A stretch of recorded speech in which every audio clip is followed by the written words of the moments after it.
Hi, let's talk about BMI and why it's important. BMI is the body mass index and it measures if you are underweight, normal weight, overweight, or obese. So why is that important? The higher your BMI is, the bigger chance you have heart disease, high blood pressure, diabetes, and other harmful conditions. If you are obese, you run the risk of getting certain types of cancer, osteoarthritis, type 2 diabetes, and severe COVID-19 symptoms. The BMI is measured based on someone's height and weight. The formula is your weight in pounds divided by your height in inches, then multiplied by your height in inches again, then multiplied by 703. However, BMI is not always accurate. For example, you can be an athlete with lots of muscle, but the BMI cannot discern between muscle mass and body fat. If the number is below 18.5, you are underweight. If it is 18.5 but under 24.9, you are normal weight. If it is 25 but under 29.9, you are overweight, and if it is 30 plus, you are considered obese. Again, BMI does not take into account muscle mass, bone density, body composition, race, or gender. Factors that could also affect your BMI are pregnancy, lack of sleep, age, hormones, and smoking. You can manage your BMI by a good diet, behavioral changes, and increased activity. If you don't lower your BMI, you are more vulnerable to certain types of medical conditions and have an increased chance of death. For ATV News, I'm Amy.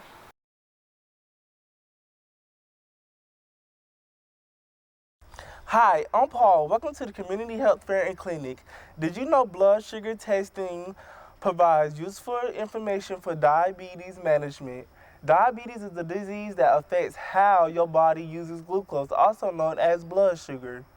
There are two types of diabetes and the causes for each type vary. Type 1 can develop at any age, usually during childhood. Type 2 commonly surfaces in people older than 40. In any case, diabetes is the result of high levels of glucose in your bloodstream. But what is glucose? It's the sugar in your body and the main source of energy. Hypoglycemia is when someone has low blood glucose levels, which can also lead to health problems, including brain damage. It can cause anxiety, sweating, and trembling. When someone has high blood glucose levels, it's called hyperglycemia. It can lead to heart disease, blindness, and other complications. It can also be a sure sign of diabetes. Hyperglycemia causes symptoms such as increased thirst, frequent urination, and blurred vision. You also may have heard about insulin. Insulin helps move glucose from your bloodstream into your cells. If you have hyperglycemia, you can receive insulin to remove some of the glucose from your blood. If you are really overweight, have a family history of diabetes, high blood pressure, heart disease, and/or pregnant, you should get your glucose levels checked. A glucose test measures the levels of it in your blood. A professional will take a blood sample. If the blood test reveals more glucose in your blood than normal, then you may not be producing enough insulin to control all that sugar in your bloodstream. Some things you can do to prevent high glucose levels is exercise regularly. Cut down on your sugar and lose weight if you are overweight. This is Paul Jordan with ATV News.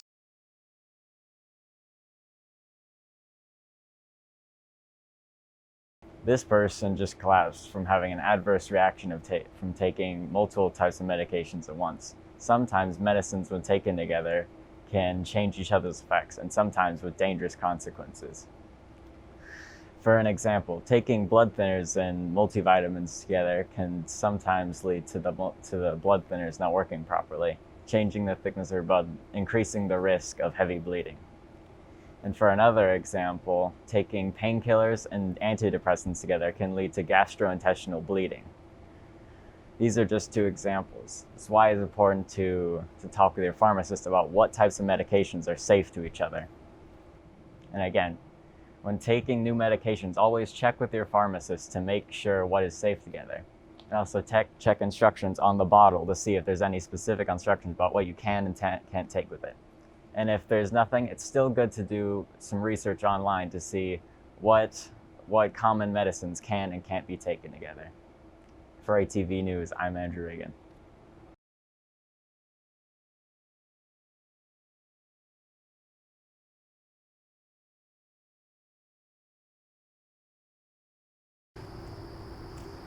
Did you know high blood pressure can cause severe problems to your body if you don't know how to prevent it?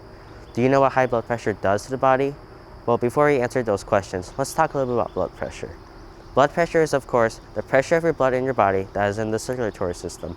Blood pressure is measured using two numbers called systolic and diastolic.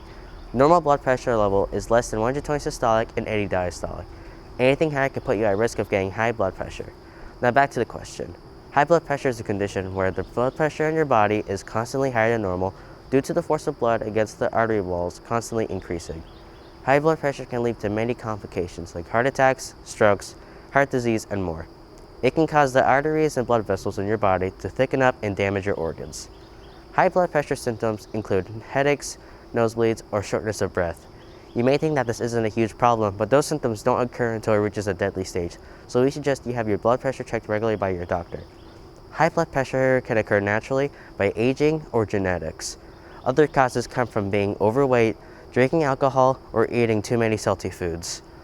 You can prevent high blood pressure from reaching severe levels by exercising and reducing the amount of salty foods and alcohol you consume. Remember, high blood pressure isn't a minor condition. It will damage your body to the point where it becomes life-threatening. We suggest you check your blood pressure regularly so you can be aware of not acquiring high blood pressure. For ATV News, I'm Ian.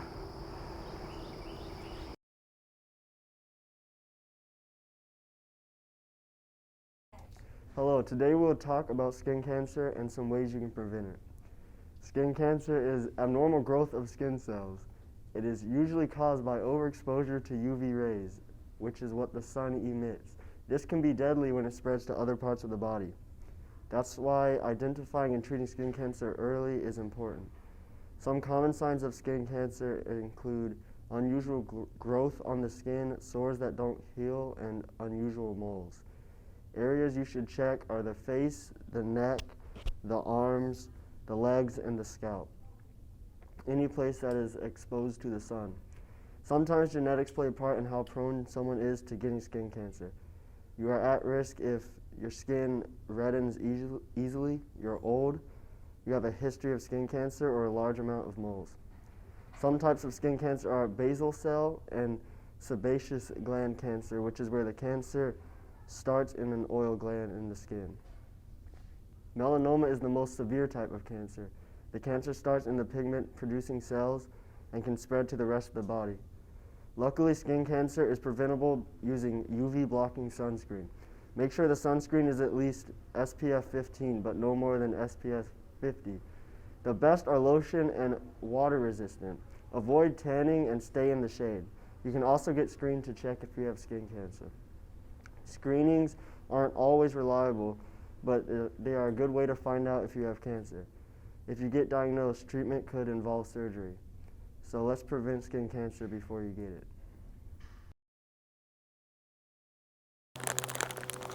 Hey, I was eating that. That could cause high cholesterol. Do you even know how much cholesterol is in this? Well, I don't know what cholesterol is, but I do have an empty stomach. Cholesterol is the fat found in your body. It helps perform important jobs for your body, such as building healthy cells.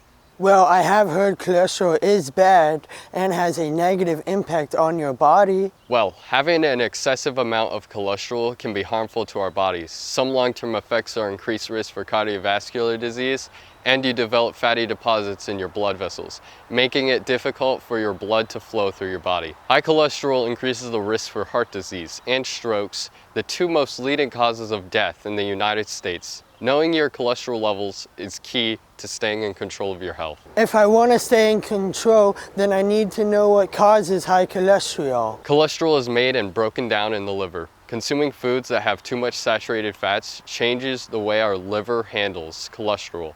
Having a poor diet can put you at risk for high cholesterol. Another cause of high cholesterol is lack of exercise. Not being physically active enough can put you at dangerous levels of high cholesterol. Make sure to get enough exercise every day to reduce the risk of high cholesterol.